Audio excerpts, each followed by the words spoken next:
Syederalun, baru-baru ini publik Malaysia dihebohkan dengan sebuah video yang memperlihatkan seseorang tengah melakukan ibadah umrah di Tanah Suci Mekah. Sekilas terlihat video itu memang tampak biasa saja.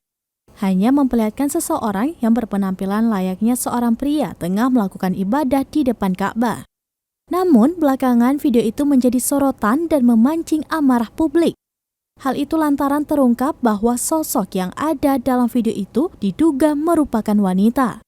Akan tetapi dalam video aktivitas ibadah umrohnya yang beredar, sosok yang diduga wanita itu tidak menggunakan pakaian yang semestinya dikenakan oleh wanita, melainkan menggunakan pakaian ihram yang seharusnya dipakai oleh laki-laki.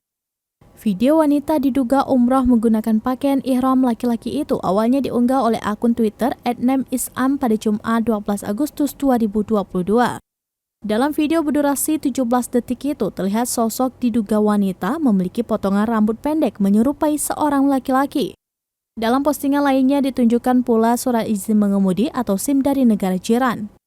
SIM itu atas nama Nur Syazwani yang berkeluarga negaraan Malaysia. Diduga SIM tersebut merupakan milik sosok wanita berpakaian ihram lelaki dalam video viral itu. Video ini pun lantas menjadi perbincangan warganet khususnya di Malaysia.